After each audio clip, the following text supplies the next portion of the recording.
দশম শ্রেণীর ভৌতবিজ্ঞান ক্লাসে আজকে আমরা আলোচনা করব তড়িৎ ক্ষমতা এবং তড়িৎ শক্তি। নবম শ্রেণীতে তোমরা কার্য, ক্ষমতা এবং শক্তি এই সংক্রান্ত একটা অধ্যায় পড়ে এসছো, তাহলে এগুলোর সম্পর্কে তোমাদের একটা সাধারণ ধারণা আছে। দেখো, ক্ষমতা ক্ষমতা বলতে কি বোঝায়? কার্য করবার হার। তার মানে ক্ষমতা মানে কৃতকার্য বাই সময়, তার মানে একক সময়ে কৃতকার্য। আর শক্তি শক্তি মানে কি? মোট কৃতকার্য, মোট কৃতকার্য।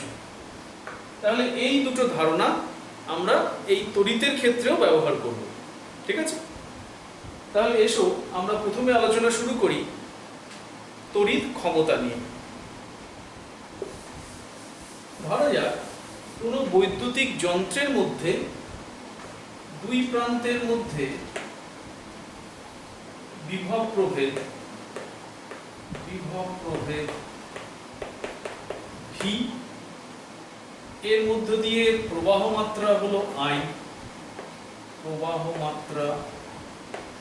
আই, এবং টি এই সময় ধরে তড়িৎ প্রবাহ চলছে, এবং এখানে বর্তনীর রোধ হলো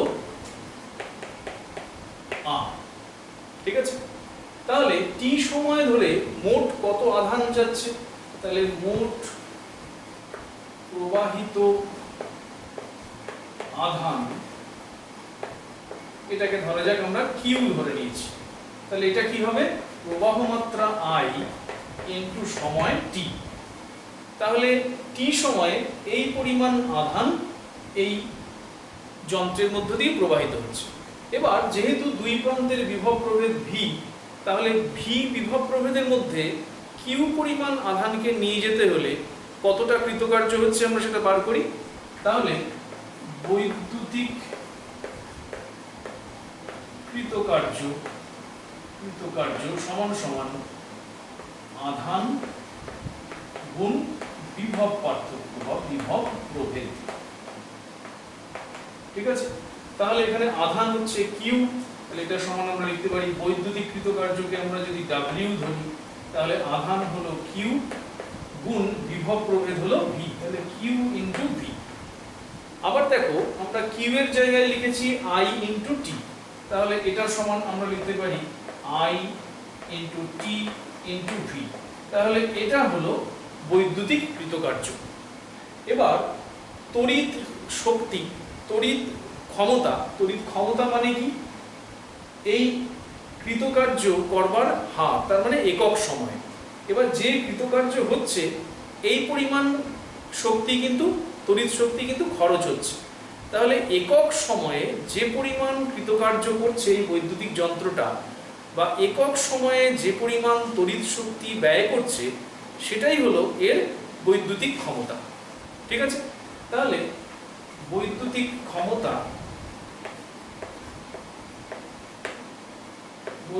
ক্ষমতা এটাকে যদি আমরা পি বলি, তাহলে এটা হচ্ছে মোট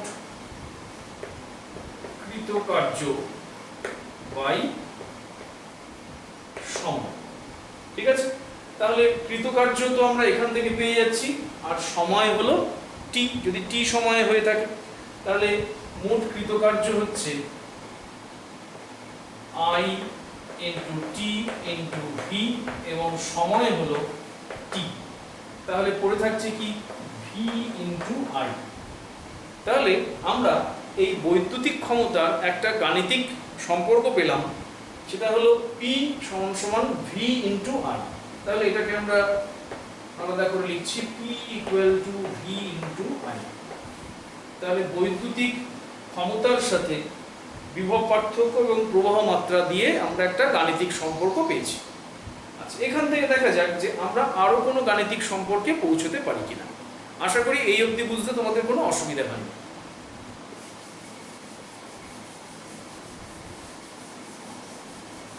আচ্ছা, এবার দেখো, এই পরিবাহীর মধ্যে রোধ আমরা ধরে নিয়েছিলাম আর, তাহলে ভি ইকুয়াল টু আমরা লিখতে পারি আই ইনটু আর। তাহলে এই সম্পর্কটা আমরা এখানে যদি বসাই, তাহলে অতএব P equal to V into I, বা P ইকুয়াল টু ভির জায়গায় আমরা বসিয়ে দিচ্ছি I into R equal to তাহলে I স্কোয়ার আর। তাহলে এখানে দেখো আমরা আরেকটা গাণিতিক সম্পর্ক বার করতে পারলাম। তাহলে তড়িৎ ক্ষমতা, প্রবাহ মাত্রা এবং রোধ, এদের মধ্যে আমরা একটা গাণিতিক সম্পর্ক বার করতে পেরেছি। ঠিক আছে, দেখা যাক আমরা আরো কোনো গাণিতিক সম্পর্কে পৌঁছতে পারি কিনা। তাহলে আমরা এই সম্পর্ক থেকে আসছি, কি এটা, P equal to I square into R. এবার আমরা I এর জায়গায় লিখতে পারি কি, V বাই আর। তাহলে আমরা যেহেতু জানি I equal to V by R, অতএব P equal to V square by R square into R. তাহলে অতএব আমরা লিখতে পারি P equal to V square by R, V square by R. তাহলে আমরা আরেকটা গাণিতিক সম্পর্কে পৌঁছতে পারলাম। তাহলে আমরা কি কি সম্পর্ক পেলাম তড়িৎ ক্ষমতার?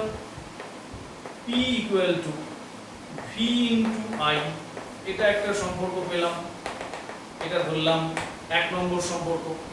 দ্বিতীয় আমরা পেলাম P equal to I square into R, তাহলে এটা হলো আমাদের দ্বিতীয় সম্পর্ক। এবং 3 নম্বর আমরা কি পেয়েছি? 3 নম্বর আমরা পেলাম P equal to V square by R, তাহলে এটা হলো 3 নম্বর সম্পর্ক। তাহলে এই তিনটে গাণিতিক সম্পর্কের সাহায্যে আমরা তড়িৎ ক্ষমতাকে প্রকাশ করতে পারি। ঠিক আছে, তাহলে এবার চলো আমরা দেখি তড়িৎ ক্ষমতার একক সম্পর্কে জানি।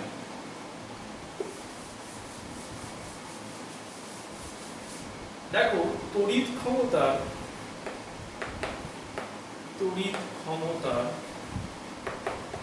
এসআই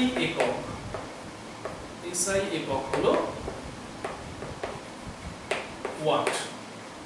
ঠিক আছে, তাহলে আমরা এই সম্পর্ক থেকে আসছি, P equal to V into I.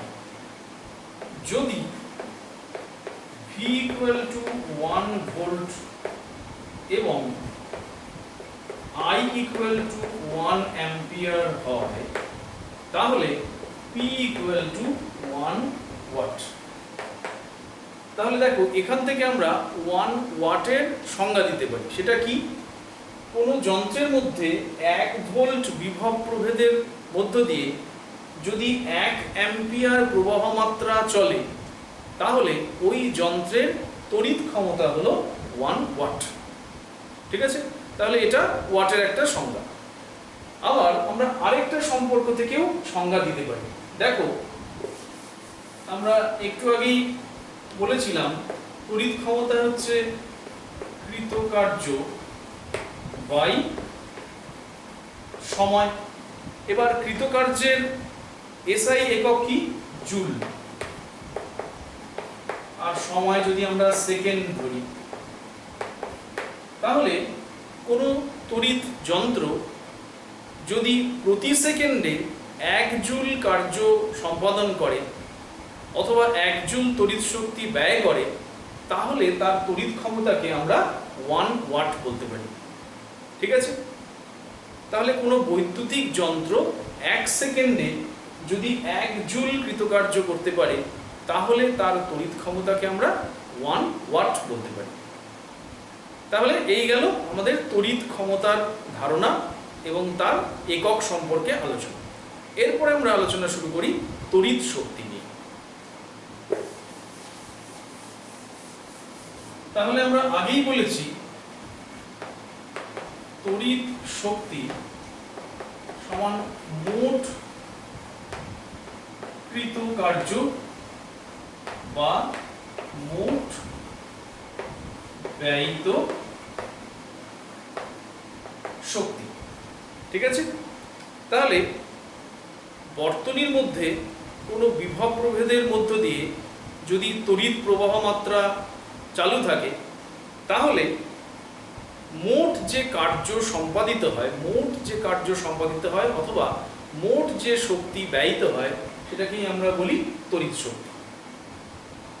তাহলে চলো দেখে নেওয়া যাক যে তড়িৎ শক্তির একক কিভাবে আমরা প্রকাশ করি। তড়িৎ শক্তি এসআই একক, এসআই একক হলো জুল। তড়িৎ শক্তির এসআই একক হলো জুল। তাহলে জুলের সঙ্গে আমরা কিভাবে দিই? 1 ওয়াট ক্ষমতা সম্পন্ন কোনো যন্ত্র যদি 1 সেকেন্ড ধরে চালু থাকে তাহলে সে যে পরিমাণ তড়িৎ শক্তি ব্যয় করবে সেটা হলো 1 জুল।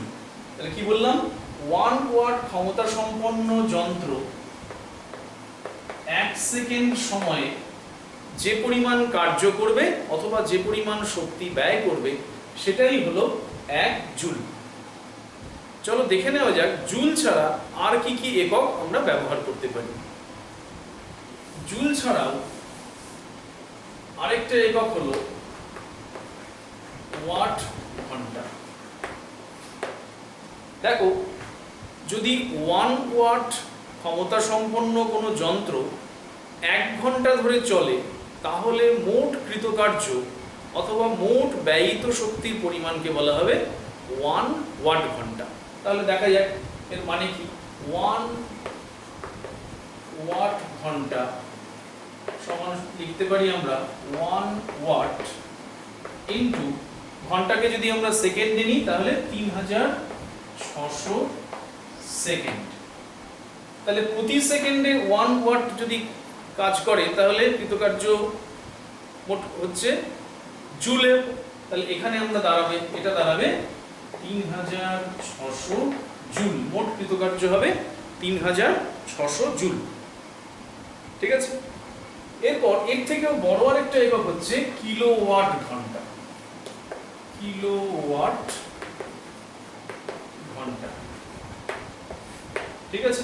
তাহলে ঠিক এর মতোই এখানে বলা হচ্ছে যদি 1 কিলোওয়াট ক্ষমতা সম্পন্ন কোনো যন্ত্র 1 ঘন্টা ধরে কাজ করে বা তড়িৎ শক্তি ব্যয় করে 1 ঘন্টা ধরে, তাহলে মোট কৃতকার্য বা মোট ব্যয়িত তড়িৎ শক্তিকে বলা হবে 1 কিলোওয়াট ঘন্টা।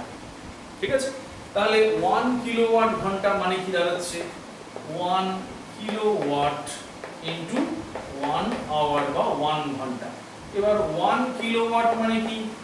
1000 ওয়াট এবং 1 ঘন্টা মানে 3600 সেকেন্ড। ঠিক আছে? তাহলে এটা দাঁড়ালো কত জুল দাঁড়াচ্ছে দেখো দেখি।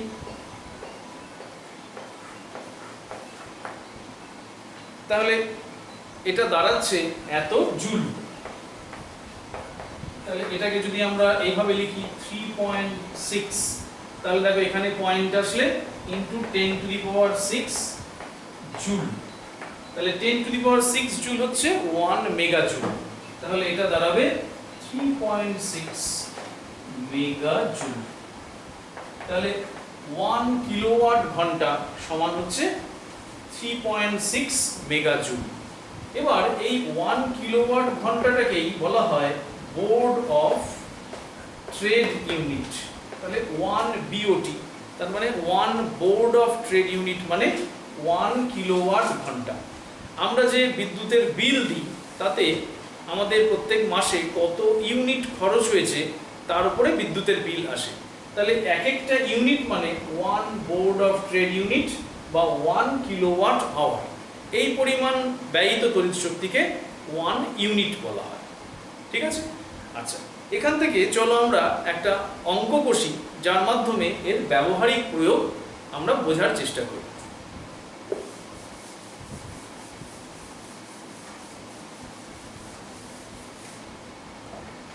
তোমাদের সঙ্গে যদি খাতা পেন থাকে তাহলে একটুখানি অঙ্কটা লিখে নিতে পারো। এখানে বলা হয়েছে 40 ওয়াট ক্ষমতা সম্পন্ন 5টি বাল্ব প্রতিদিন 6 ঘন্টা করে জ্বলে। তাহলে এক মাসে মানে আমরা ধরে নেব 30 দিনে বিদ্যুতের মোট বিল কত হবে? এখানে দেওয়া আছে 1 ইউনিটের জন্য খরচ 5.5 টাকা বা 5 টাকা 50 পয়সা। তাহলে কি বলেছে, 40 ওয়াটের 5টি বাল্ব প্রতিদিন 6 ঘন্টা করে জ্বলে। তাহলে এক মাসে মোট কত টাকা আমাদের বিল দিতে হবে বা মোট খরচ কত হবে। তাহলে চলো আমরা এখান থেকে আগে বার করে নিই যে আমাদের মোট কত কিলোওয়াট ঘন্টা শক্তি ব্যয়িত হচ্ছে, তারপর সেখান থেকে আমরা বার করব আমাদের খরচ কত হবে। তাহলে আমরা উত্তরে লিখতে পারি এক মাসে ব্যয়িত মোট তড়িৎ শক্তি, এখানে দাঁড়াবে কত, 40 ওয়াট করে আছে 5টা, তাহলে এত ওয়াট। আর এরা হচ্ছে 6 ঘন্টা করে 30 দিন, তাহলে মোট এত ঘন্টা। তাহলে এই দুটো গুণ করলে এটা কি হয়েছে, ওয়াট, আর এটা হয়েছে মোট ঘন্টা। তাহলে ওয়াট ঘন্টা হয়েছে, আমাদের আনতে হবে কিলোওয়াট ঘন্টা। তাহলে একে 1000 দিয়ে ভাগ করলেই কিলোওয়াট ঘন্টায় চলে আসবে। তাহলে এটা বাই 1000 এত কিলোওয়াট আওয়ার বা এত ইউনিট। তাহলে এখানে তোমরা যদি গুণ ভাগ করো তাহলে দেখবে এখান থেকে বেরোবে 36। তাহলে এত ইউনিট আমাদের ব্যয় হয়েছে। তাহলে প্রতি ইউনিটের দাম 5 টাকা 50 পয়সা। তাহলে 36 ইউনিটের জন্য মোট ব্যয় 36 ইন্টু 5.50 টাকা। তাহলে এটা আসবে 198 টাকা। তাহলে এরকম কিছু অঙ্ক তোমরা তোমাদের বইতেও পেয়ে যাবে। এরকম ধরনের অঙ্ক মাধ্যমিকে অনেকবারই এসেছে, স্কুলের পরীক্ষাতেও আসে। আশা করি তড়িৎ ক্ষমতা এবং তড়িৎ শক্তি সংক্রান্ত ধারণা তোমাদের পরিষ্কার হয়েছে, এবং এখান থেকে যে ধরনের গাণিতিক প্রশ্ন দেওয়া হবে সেগুলো তোমরা সহজেই সমাধান করতে পারবে। তাহলে আজকের ক্লাস এই পর্যন্তই। পরের ক্লাসে আবার পরবর্তী অংশ নিয়ে আলোচনা।